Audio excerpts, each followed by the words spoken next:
Next, we will hear from Dr. Jennifer Potter, Professor of Medicine at Harvard Medical School, and Susan Sawning, Research Director at the University of Louisville School of Medicine. Jennifer has extensive clinical, medical education, and research experience. She is advancing LGBT health through a commitment to quality improvement. Her work includes enhancing how providers communicate with their patients around topics like sexuality. We will then hear from Susan Sawning. At NIHCM, we have had the pleasure of working with Susan and her team through a NIHCM-funded research grant to produce the Equality Toolkit. This toolkit is designed to train medical students on clinical skills for patients of diverse sexual orientations and gender identities. For her work on the toolkit, Susan and her team were awarded the 2016 and 2017 AAMC Southern Group on Educational Affairs Innovation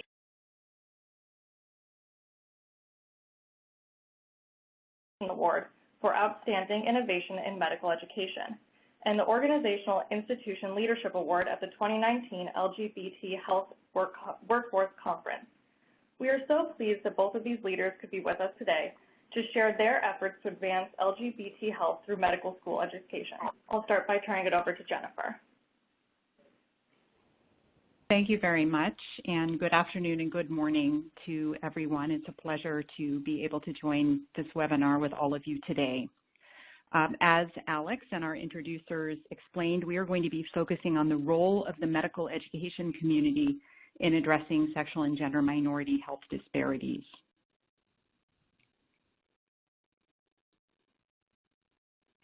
First, before I start the slide set, I want to make you aware of the link for the Equality Toolkit, since you might potentially want to take a look at it during the presentation. You've had an opportunity to hear from Dr. Karolian about health inequities that are faced by sexual and gender minority people. Definitely changing this state of affairs is going to require collaborative implementation efforts at individual, interpersonal, organizational, community, policy, and cultural levels, which is why we're so very excited to have such a diverse audience in attendance today. You comprise people from federal programs, state health departments, health plans, universities, medical centers, community clinics, schools, health professionals caring for sexual and gender minority individuals in all regions of the country and across the lifespan, as well as providers and staff who are focused on improving physical, mental, and behavioral health. Together, we can collectively move the needle. So why should we focus on medical education as a key driver of change? Positive experiences in the healthcare system, and in particular, building a trusting relationship with a provider, play an incredibly important role in helping sexual and gender minority people heal from previous traumatic experiences and adversity, and in supporting their overall health and well-being. However, research shows that we're not yet doing as good a job as we can. One reason why is that despite changing societal attitudes, the majority of physicians who teach our students and the students themselves still manifest implicit bias towards sexual and gender minority people.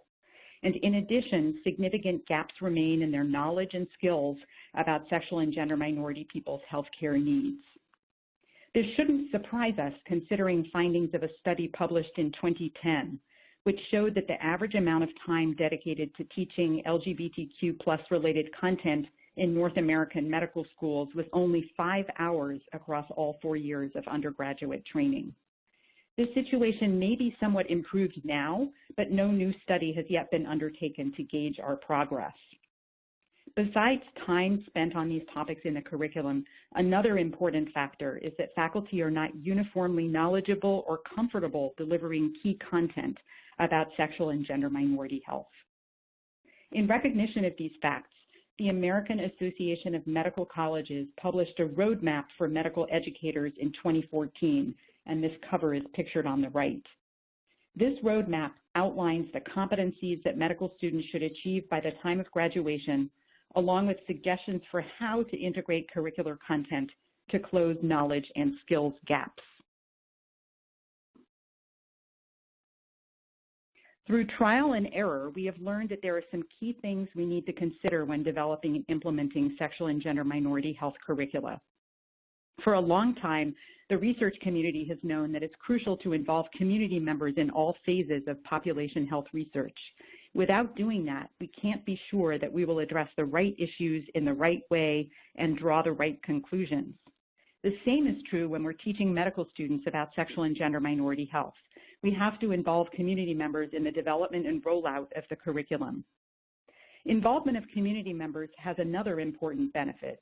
It turns out that greater familiarity with sexual and gender minority people breeds compassion and caring rather than contempt, as was incorrectly suggested by the old saying. Therefore, successful education programs need to provide ongoing opportunities for students to interact with sexual and gender minority people. Unfortunately, educational gains we make in the classroom in the preclinical years sometimes unravel a bit when our students go out onto the wards and into the clinics, and they witness uninformed faculty and residents role modeling discriminatory behavior toward sexual and gender minority patients. This is the so-called hidden curriculum. This makes it all the more important to educate our faculty via faculty development efforts and to make sure that we help our students retain and build on their skills over time by layering educational opportunities repeatedly across all 4 years of training. We also need to assess our students' competency to make sure that they attain the knowledge and skills that they're going to need to take good care of sexual and gender minority people in the next phase of their training. The University of Louisville School of Medicine is the first U.S. medical school to comprehensively integrate key sexual and gender minority health content across the curriculum. Susan will now describe the approach and highlight a practical toolkit that you can use to boost your own students' knowledge and skills.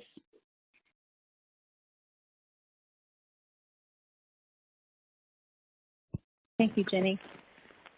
As Jenny said, we sought to integrate key sexual and gender minority health content across the curriculum, and we refer to this effort as Equality, leading medical education to deliver equitable quality care for all people, inclusive of identity, development, or expression of gender, sex, and sexuality. We made some decisions early on that helped inform how we built Equality. We knew that we wanted to take an integrated educational model approach instead of separate electives. We wanted representation in clinical skills instruction, case-based discussions, exam questions, and it was important to us that we did not stereotype the content. We knew that we wanted to teach and assess and research in order to publish our findings so that other schools could build on what we were doing. We implemented content beginning in the 2015-16 academic year, and in the end, this involved 50.5 hours of Equality curriculum. We knew early on that this would require targeted faculty development since it would involve 23 teaching faculty. And from day one, we discussed the importance of multiple direct, purposeful contact and engagement with our SGM people, both within and beyond our school. And it was very important to us from the beginning to include our local community in the creation, implementation, and refinement of the curriculum. So we developed an Equality Community Advisory Panel that met on a regular basis. We also know that we knew from the beginning that we wanted to seek to improve systems, specifically organizational climate, and we decided that we would start with the resources that were available to us. So for us, that was starting with our curriculum first, and then planning to build in the clinical pieces that were needed for role modeling and reinforcement. And then lastly, we developed a steering committee very early that was made up of various departments, offices, and stakeholders. This committee made decisions about direction, content, and met very frequently to keep the project moving forward.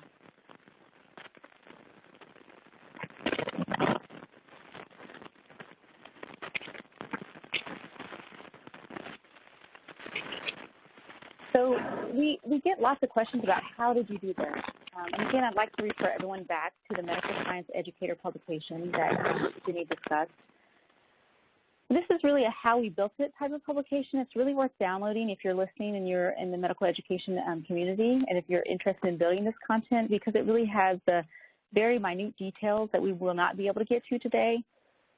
But I would like to discuss very briefly how we went about this.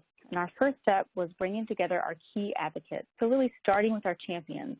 We wanted to establish program vision, one that was inclusive of our community and our institution's needs. We were able to demonstrate a need for this content because we were offering an optional certificate program, and we saw that we had a large number of medical students that were attending, and they were very vocal about the need to integrate the content into the required curriculum. We knew that we needed to identify and engage with content experts, and in our case, this was Drs. Jenny Potter, John Davis, and Kristen Ekstrom. They really helped us to build upon best practices, develop content, and we really wanted to build upon the tremendous amount of work that they had already done related to the AAMC publication that was mentioned previously. As I mentioned before, we established a steering committee, which helped us to define goals, roles, and action plans, and helped us to move things along. We engaged our local sexual and gender minority champions, stakeholders, and faculty, and this was a must because we knew that we wanted to respond to our direct community's healthcare needs. In order to do what we wanted to do, we needed to make sure that we were rippling out beyond our steering committee. Faculty development was a must, not only because we needed faculty buy-in, but also because we really needed them to champion the project and to provide role modeling. And as I mentioned previously, from day one, we knew that we needed to not only develop curriculum, but also assess and research these efforts in order to affect medical education nationally. We knew from the very beginning that we wanted all of our content to ripple out on a national level, and we planned our research aims accordingly. And then last but not least, we knew that we would need to keep faculty, learners, and our local sexual and gender minority community in a quality improvement process that included reviewing and improving content.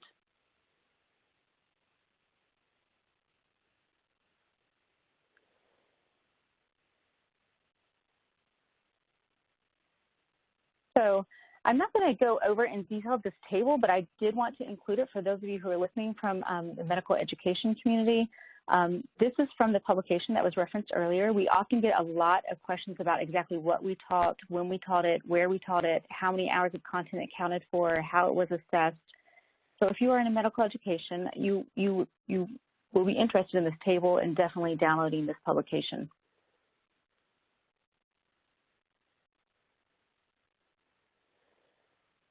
So, after our students participated in 2 years of integrated quality content, our data showed that students were still demonstrating gaps in clinical skills.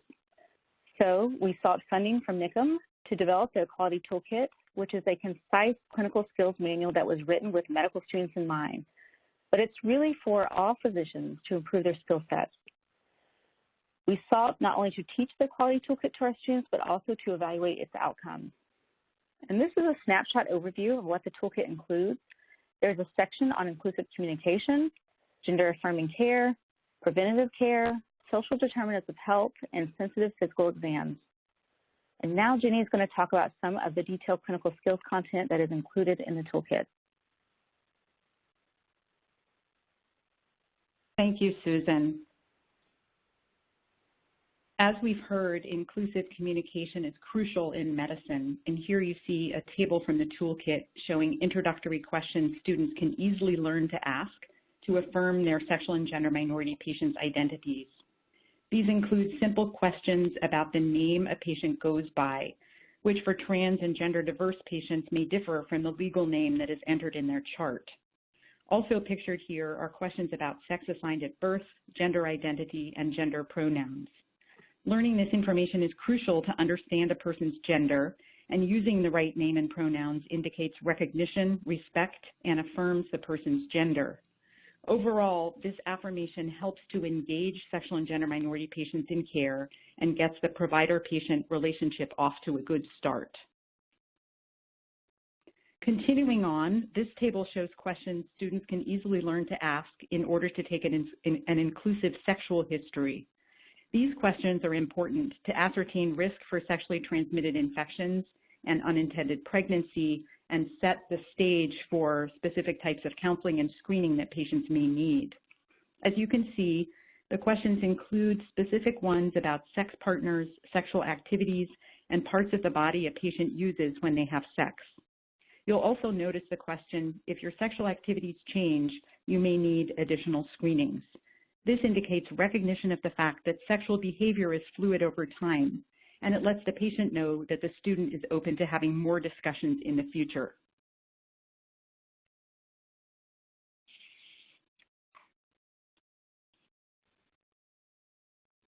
As another example of material included in the toolkit, this table provides students with clear guidance on cancer screenings that are appropriate for patients of different genders.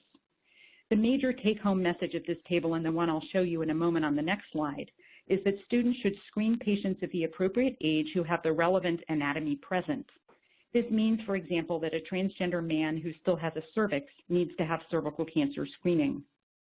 A second take-home message of these tables is that, as for all patients, some cancer screenings are appropriate only for people with increased risk factors.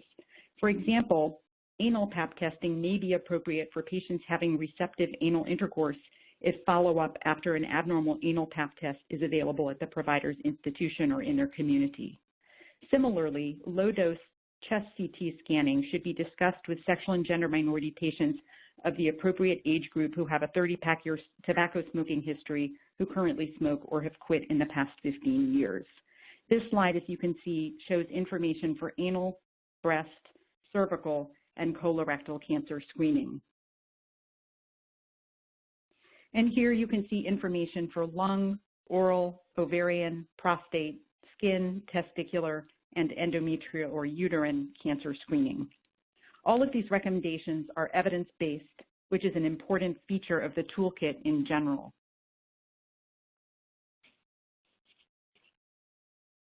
In recognition of the enormous contribution of structural factors, such as you see featured here on a person's health, the toolkit also teaches students the importance of patient assessment that goes beyond clinical and physical issues. In order to be able to address these root causes of health inequities, the toolkit also emphasizes to students the importance of interdisciplinary collaboration with people in the community network, such as patient navigators, social workers, insurance companies, community resources, and ultimately policymakers. And now I'll pass the baton back to Susan. So many medical schools, they want to know how we taught the Equality Toolkit with our students, so I thought it would be helpful to briefly discuss our methods at U of L. In spring of 2018, our second-year students who had already completed the Equality curriculum content were required to engage in an online learning activity via soft chalk.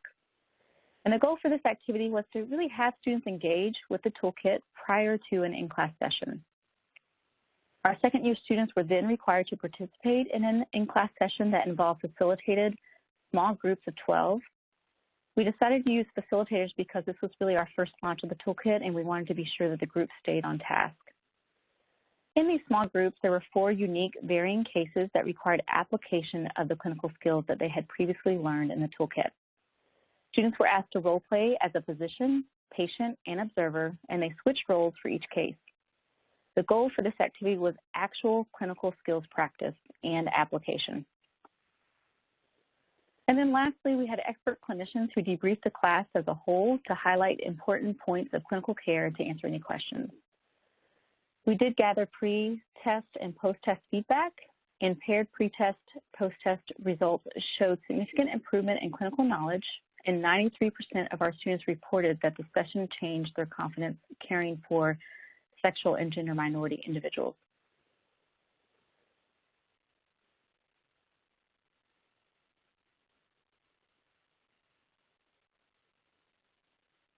We assess students' clinical skills using standardized patients, and this is what we call SPs in medical education. And these are people who are paid to train to act as patients in clinical encounters in our simulated clinic. We recruited gender minority SPs from our local community, and these SPs were paid to portray a case related to establishing primary care. All SPs reported same health history, and students were blinded to the case prior to entering the room. The SP case varied only by gender identity and sex assigned at birth. And so you can see here the breakdown of the SPs that we were able to recruit.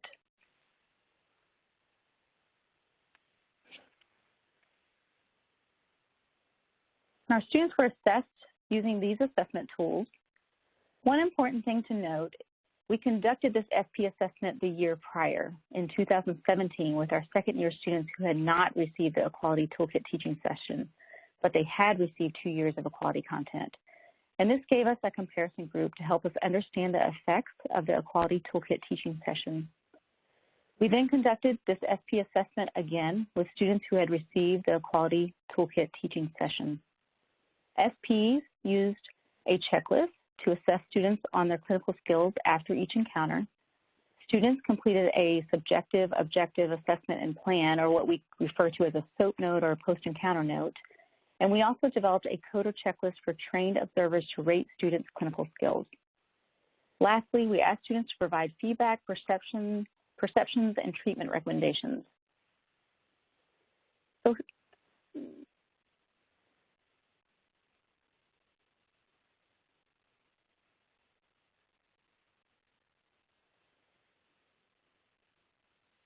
here are some of our preliminary results. Note that some of our comparison numbers are probably higher than other medical students nationally, because remember that these students had completed 2 years of equality content. So as you can see, asking about sexual orientation and having medical relevant hormone therapy discussions increased somewhat. However, we were able to increase asking about gender identity, asking about specific sexual behaviors, and being willing to prescribe hormones quite substantially. In our intervention cohort, SPs indicated that they felt some skills related to inclusive communication and gender-affirming care improved. And I do think it's important to remember that the community is also within the walls of your institution. We knew that we wanted to take a systems-based approach to change, and we felt we could only change at the organization level by being honest about where we were as a school. So we decided to conduct an organizational climate survey. We wanted to understand our climate better and to address any weaknesses, and we had support from our leadership to do so.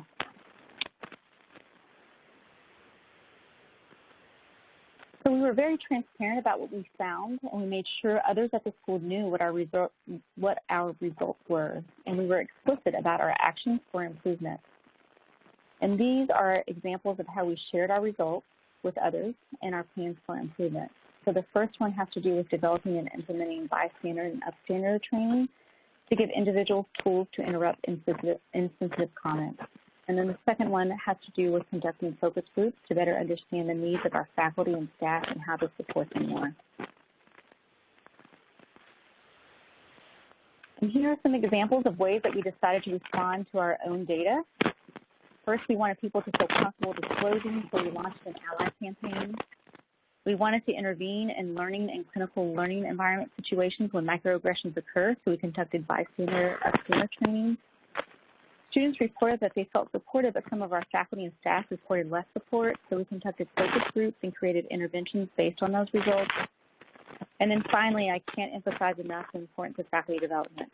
We had multiple targeted trainings to bring faculty together, not only to improve skills, but really to create a community of people who were really all in related to this project and could really help us increase interest and to move it forward. And now I will pass it back to Jenny for the final wrap-up.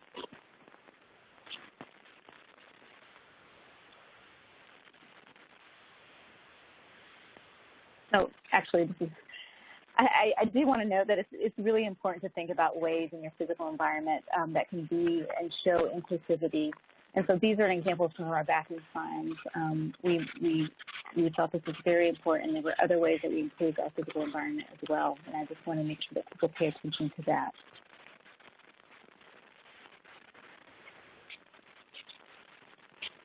So in summary, we've given you a snapshot of learning gains that medical students at the University of Louisville have been able to achieve by using the toolkit and having the opportunity to participate in other parts of the curriculum.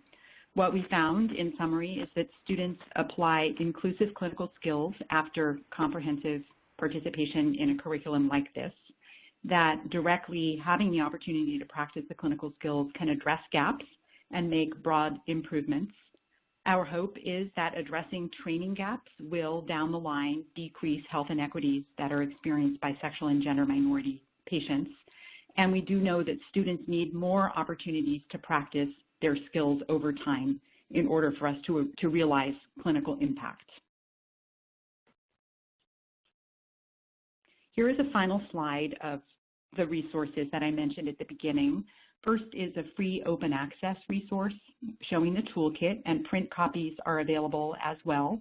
All of the proceeds, importantly, go to the U of L LGBT Center. There also is a free CME available incorporating this tool for medicine and nursing. And the University of Louisville is currently developing teaching materials, which should be available soon. We would like to thank the entire Equality team, specifically Drs. Weingartner, Noonan, Holthauser, and Kingery, for their many hours of expertise that went into writing and assessing the toolkit, as well as Dr. Shaw, who supported us with additional resources, the U of L LGBT Center, the local LGBTQ+ community members, whose partnership was crucial in making all of this happen, and NIHCM for funding the project.